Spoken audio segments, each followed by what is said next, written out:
miss the city. I really miss the city. Really miss New York City. I grew up here, grew up in New York City, and I go to school in Boston. I love Boston, but I really miss New York City. I really miss Central Park. I really miss my deli, my corner store, my friends. But surprisingly, the thing I miss the most is the subway. I miss the subway. I never thought I'd say it. I never thought I'd say it, but I miss the MTA. I miss the trains near me, and I have no idea why. The trains suck, they're never on time, and they smell horrible. But I miss them. I miss the trains. I really do. I really miss the characters on the train. I go to school in Boston, and I never see anyone hop on the train and start breakdancing in the middle of the car. I never do. Everyone on the train in Boston just sits there silently. There's no surprise. There's no excitement. There's no sense you might get stabbed. It's boring. It's boring. It's not like New York trains. On New York trains, there's all sorts of completely wild people. There's usually one or two guys with just a bikini on, and they're guys, and it's very weird. There's usually one or two guys sleeping. It's almost always guys. It's almost always guys who are weird. But what I really miss, what I love, is those weird vendors. Those vendors who would just find whatever they could scrounge up from their house, go on the train and try to sell it. I remember I would have an hour-long train ride to school every day, there and back. So 2 hours I spent on the train at least almost every day, and I saw all sorts of these sellers roll through. There was the Asian guy who would only sell bootleg CDs that had all the latest movies, and sometimes movies that hadn't even come out yet. He'd walk through and he'd be like, "Kung Fu Panda," and nobody ever bought it. Nobody. And they were good deals if you could trust him. It was like James Bond, the newest James Bond, for $1 if you trusted this guy.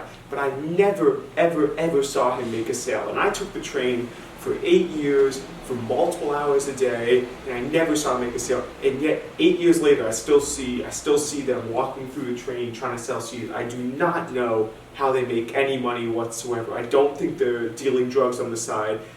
I worry about them at night.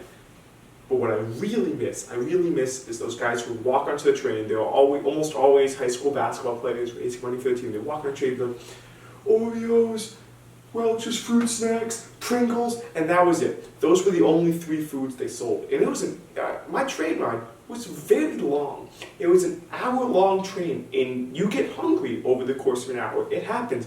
And you very rarely bring your own food on the train. So you see these guys, and they have food, and you're like, oh, yes. And then you hear Oreos, fruit snacks, Pringles. Have you ever thought to yourself, wow, I'm hungry. I could really go for some Welch's fruit snacks right now. I have never, ever once thought that. And yet, it's the same 3 foods for my entire life. They've never changed it. I have no idea who makes these foods. I know for a fact, if the Girl Scouts hopped on the train and started Thin Mints, Snickerdoodles, they would clean their entire stock out in 4 train stops. And yet these guys refuse to change. It's impressive. I've never, ever wanted a pack of Oreos. Have you ever wanted a pack of Oreos? It's weird to eat Oreos if it's not out of a box. I don't understand. The next thing you know, they're going to go back to their stockpile, and the stockpile is going to be like, good news, guys, we started selling a 4th option. And they're, oh, what is it? Almond Joy. I don't get it. I would kill for some Hershey bars. If somebody had Hershey bars on the train, I would go crazy. I would buy a Hershey bar every single time I saw these guys. And they come almost every single time on the train. And yet it's always the same 3. And I don't get it. Quarantine's got me going a little crazy right now. For one, I'm doing stand-up. I didn't think I'd ever do stand-up. I'm a funny guy, I think. I didn't think I'd do stand-up. But what it's really got me doing is I am now a Twitter reply guy. It's like the equivalent of being a Facebook wife guy. And it's because I can't annoy anyone in person anymore. I can't do it.